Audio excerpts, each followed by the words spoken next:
Hi guitar mates, hope you're doing well and I hope you had a great New Year's Eve and looking forward to what 2023 can bring us. Now in this video we are going to be looking at another track from the album Carpe Diem by Saxon, and the song is Dambusters, which is a tribute to the heroes of the 617 Squadron Royal Air Force who carried out the daring Dambuster raid back in 1943.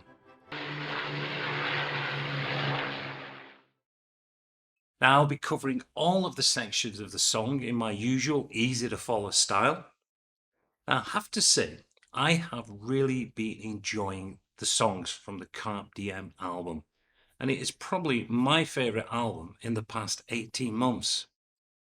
Now, if I had to choose between Senjutsu and Carpe Diem, I actually have to say my vote would go to Carpe Diem.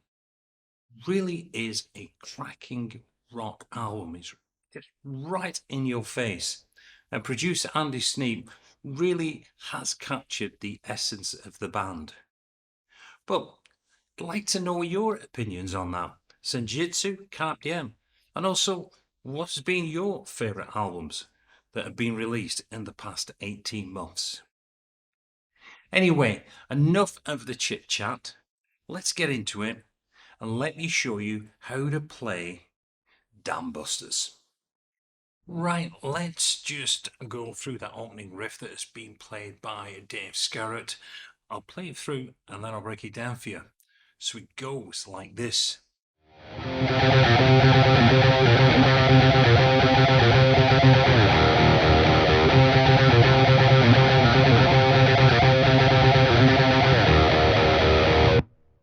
And that is a great little opening riff. That really sets the tone off for the rest of the song. But what is he playing there? Well, very fast picking, there's no doubt about that. He's working predominantly across the 9 and the 7th fret on the low E string. And we're getting this motion where we're playing.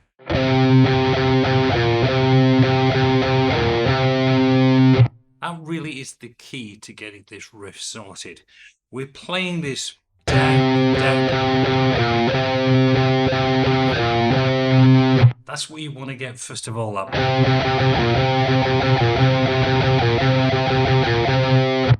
Kind of reminds me of Children of the Grave by Black Sabbath. If you've ever played that before, that would really help you out. But we're playing this 9, 9, 9, 9, and they are 2 eighth notes, and then we got a series of triplets, which is going. So we get, and then down, so down, down, and then we repeat. Now, that would be easy enough if it was just like that all the way through. Just play. That would be easy. But what he's doing on the next part, this took me some time to actually, I could hear he was doing something on the record. Couldn't figure out exactly what it was. But what he does then, he plays the first 2 parts of a triplet. He goes triplet, he pauses for the triplet T. So we get... And then we get this line. So that's where he makes it very, very difficult to get that part in. Not too much on the slower speed, but definitely when you're playing this quick. But you get... So far we got... Now sometimes you can hit that. It's the main thing is get that, which is 7, 9, and I hammer that. 7, 9, across to the 7 on the A string, and then back to the 9.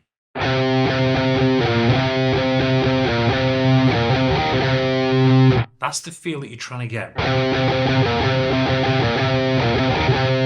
Now I'm just playing on that 1 on there, that really emphasizes it, but you've got to get 2 triplets. That's what we're looking for. Like that. Then he goes back on the normal And then he does a series of triplets next to each other.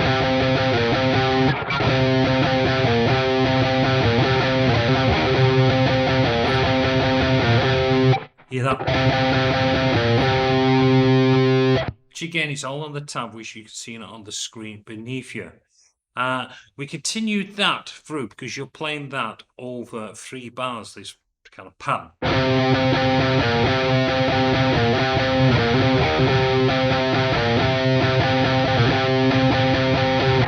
Then we're going to hit last one on that 9, and then we're going to go down to an E chord, and we're going to play that 5 times, and these are quarter triplets. So you get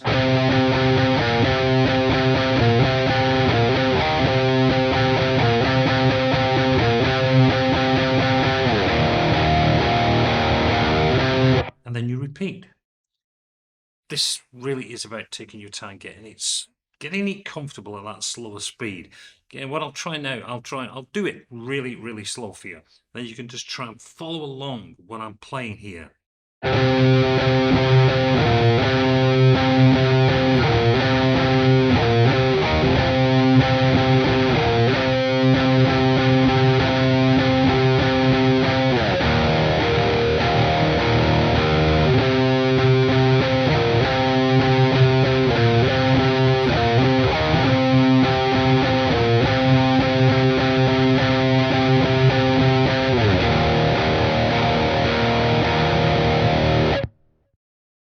Now he plays that through twice by himself, and then Paul Quinn joins him and the band come in. And of course the band, then you're going to play that, I believe it's 2 more times then with the band before we then go into the main verse. But really that is the heart of that song. That really is a great riff. So the tab is there in front of you. Take your time. It's not an easy one with that little pause on them on that breaking up of that triplet. But play along with the track as well if you slow it down. But just work through it nice and easy, and I know you'll get it. Right, let's go on to the verse, and a little bit slower playing involved in that part. Right, what I'll do, I will play through the verse, which is played by both Doug and Paul Quinn. They're playing the same thing on this one entirely. So it goes like this.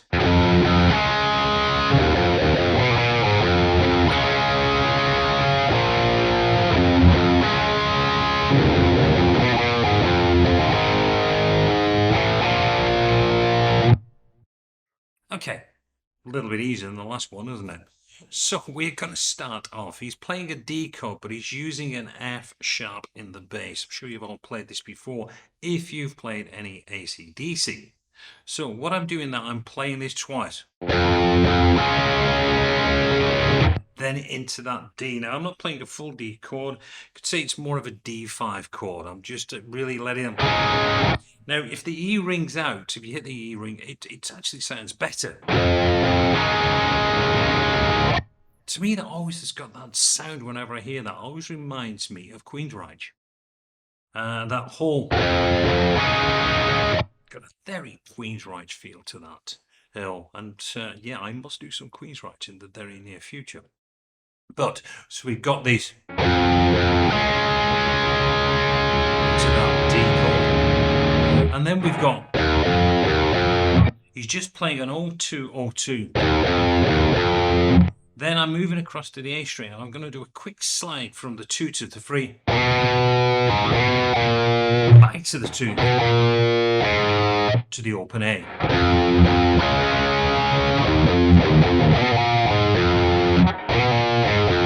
You got to get that. And then we're going to go across to this, what would be a B5 chord. And that's coming on that upbeat.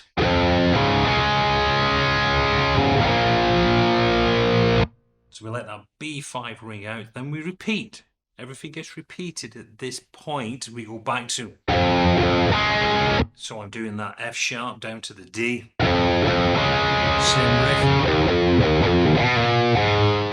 Then we go back, play the D. But then we go to an A.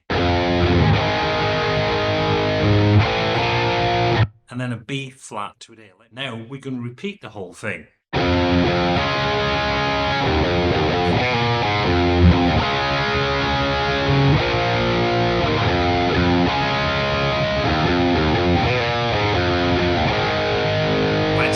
Now, at this time, instead of doing the B flat to the C, sorry, B flat to the B, he does a C to a C sharp. That's the final one on that chord. And then he's back to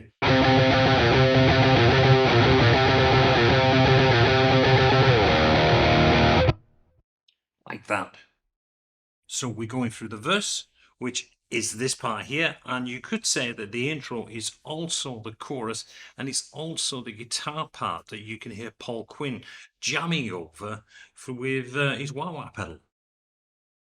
So you've got the tab in front of you as well. Now you know how to play that verse section from the song.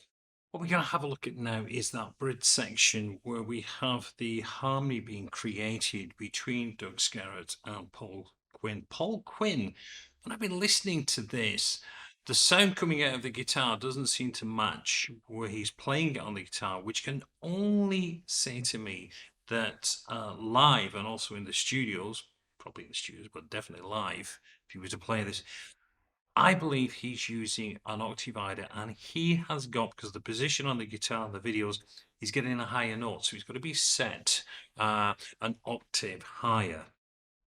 So let's just kind of focus on what is being played, because both of the guitarists are playing with the different positions, the different octaves through this. So let's just learn the riff. And if you've got an octavider pedal or an harmonizer pedal, you can then play with that. But the riff is this.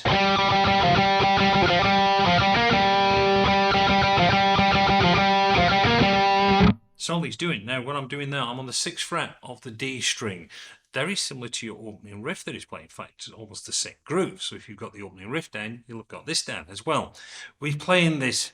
So we get 6, 6, 6. So it's on the 6s, going back on the 4.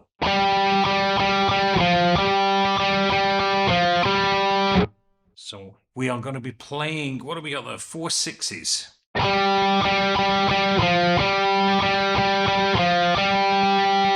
Then we're going to play, so we hold on that one, that last one, which is a 6. Then we're going to do a 4 6 on the D, cross to the 6, to the 4 on the G string, and then back to the 6, and we just repeat that.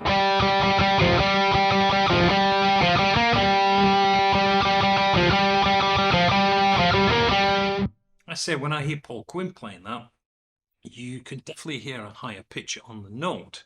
So you would just be able to take that whole line up there. So if he's playing that, he's across there on a G sharp. Just locate your G sharp on the top end where you ever want to play it, and you can play it up here.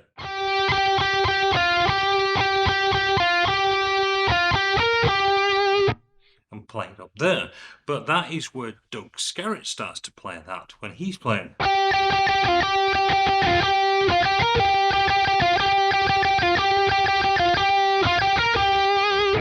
To create that. But behind that, by the way, it's not too much on the chord wise, but he's doing a C sharp. He's doing a C sharp to an A.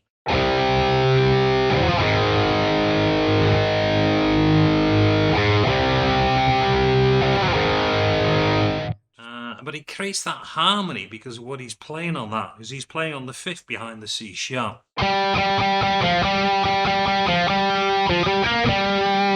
But over that, between the two lines. So that is that bridge section where they're just creating the harmonies, but it's the same lick that's being played there. Towards the end, Doug does play a little bit off the line, but really if you're playing that with yourself, you could just keep playing that line all the way through that section. Now, coming out of that riff, there is a little descending pattern that is played by both the guitars, again on the harmony. I've just worked out the one, which is Doug Skerritt. Can't believe it's Doug Scarrett. Anyway, you've got that. And that closes that section. So what am I playing there? It's a descending line down the scale. So we are playing on the 6th fret on the G string. We're going to play these in triplets. We're playing on the G string a 6 to the 4, and then crossing over to the 7. Then we go back and we pick up the 4 on the G string, and we're going to play 4, 7, 6. The 7, 6 being on the D string, of course. Then all on the D string, we got a 7, 6, 4. And then we go back up to the 6 on the D, going to the 6, 4, and finishing on the 7, A.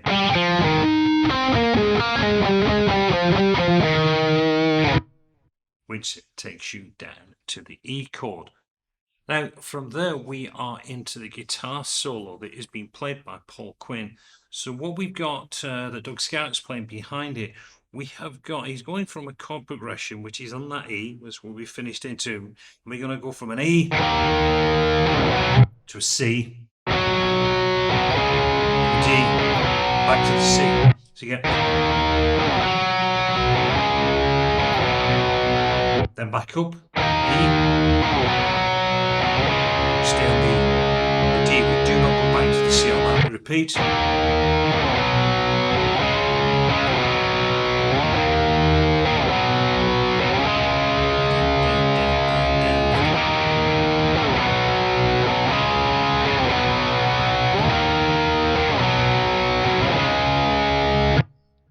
So they are the power chords that are being played behind the solo.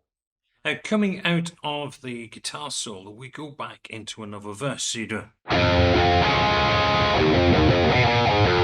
play through that, play through a normal standard verse.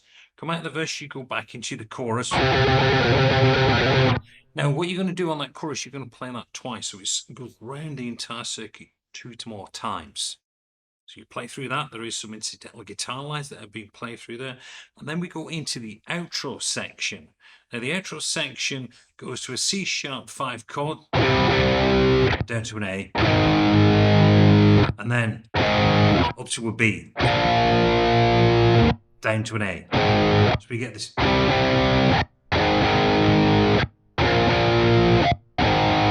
Back up.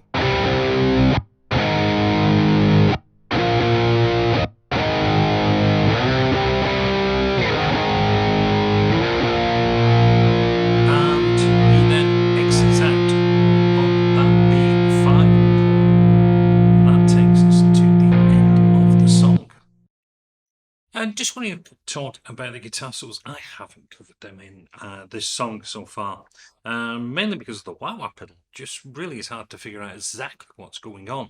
But the guitar solos are played over E minor pentatonic. Now, when I was just jamming across to the chords there, what I did notice a lot what Paul Quinn was doing. He's taking a kind of a passage down. Now I'm playing up on the 12, 13, so I'm in position number 1 on the 12th fret on the E minor. And he's doing a lot of... There's a lot of that being played.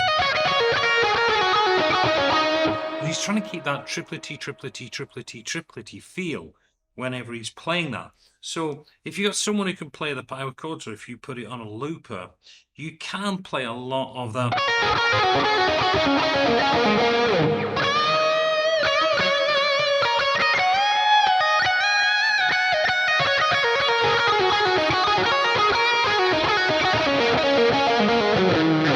A lot of that stuff really will sound like that lead. And of course, if you put a wah-wah pedal into that, goes to the floor with no wah-wah pedal there, actually.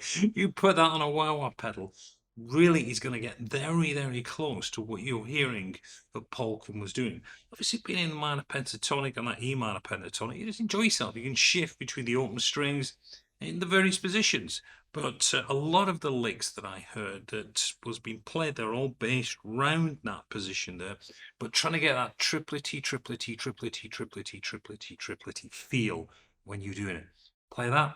It's going to sound extremely close to what was being played in the original recording. No offense to Paul on that one. It's a great little solo that he's put in there, but it really does show that don't have to be all over the place to get a really good solo from one standard position.